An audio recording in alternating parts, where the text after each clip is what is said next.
Kulado, no? Mismo. Tikman nga natin.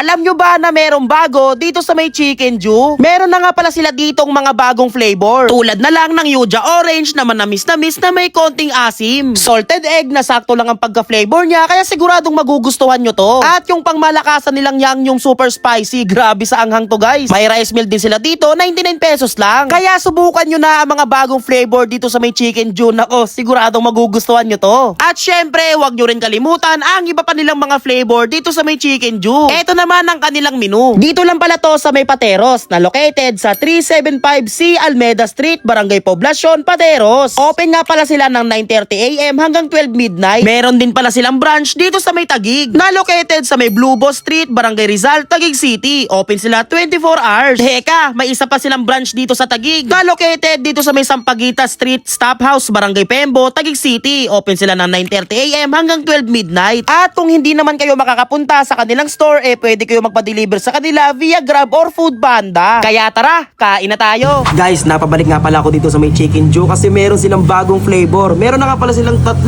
bagong flavor. Tatlo? Yes, meron sila ditong Yuja Orange. Orange. Ito naman, salted egg. Salted egg. Ito naman, Yangnyeom super spicy. Uy. Man, ayun no, new flavors, limited edition man. Uy, grabe.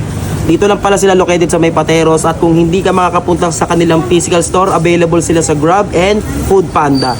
So tara, titikman na natin to man. Bali 199 pesos nga pala to, 7 piraso na siya. Kapag gusto mo ng with rice, 99 pesos yun. Bali 3 pieces siya, tapos isang rice. Yuja Orange. First time lang pala makatikim ng ganitong flavor, no? So tara, tikman na natin.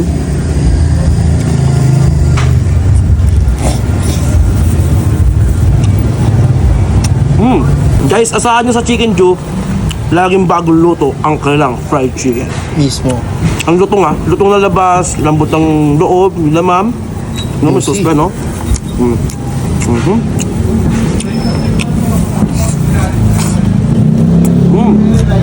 Yung lasa niya guys, ang mga tol, tamis asim. Mismo. Pero sakto lang yung pag-aasim niya, pati yung tamis. Kumbaga, balance lang. Kumbaga, lasang orange nga. Medyo ganun yung lasa. Sarap man. Ito naman yung sunod natin titigman guys, yung kanilang salted egg flavor.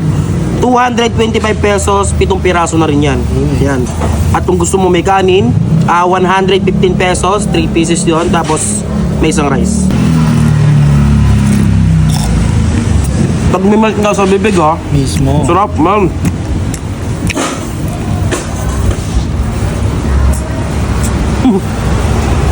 Pati itong flavor nila. Extra flavor yan, tol. Salted egg. Try nyo to, panalo. Ito naman yung sunod natin titikman guys. Yangnyeom super spicy.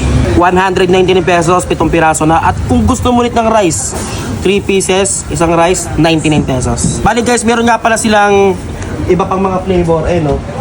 Ayun yung mga dating flavor. Yan. Kung mapapansin nyo, meron dyan 3 klase ng Yangnyeom, di ba? Ayan. Pero silang 3 klase ng Yangnyeom doon. Tapos ito yung pinakabago. Ito rin yung pinakamaanghang.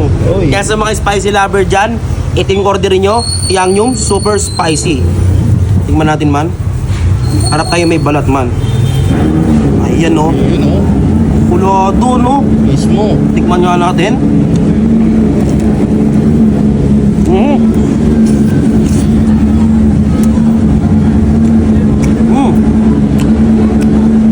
Pumaltik agad yung anghang. Ang hanghang. Man, sabi mo sakto lang. Sakto lang yan. Sinungaling ka. Ang anghang nga pero ang sarap May pagkalasa nga siyang kimchi. Ganun talaga yung lasa ng Yangnyeom Panalo, sarap. Hindi lang siya basta spicy. May lasa rin talaga siya.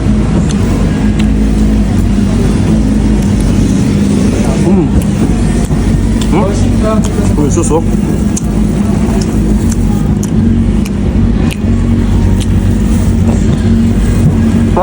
Ito nga yung rice meal nila, 99 pesos, isang rice, tapos may 3 pieces siyang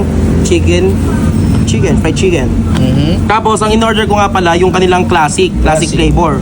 Pero pwede ka mamili ng mga iba pa nilang mga flavor. Tulad yan, pili ka lang dyan. Yan, pwede rin sa bago. Pero yung classic yung pinili ko, syempre. Tikman natin man.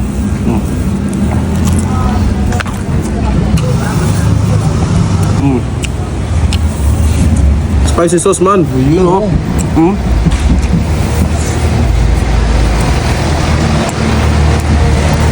Kaya sa mga taga-Pateros dyan, o Taguig, o Pasig, basta malapit sa Pateros, na mahilig sa mga fried chicken, dito kayo pumunta sa may Chicken Ju. Pero sila dito iba't ibang klase ng mga flavor na pagpipilian. Grabe guys, sobrang solid dito, panalo.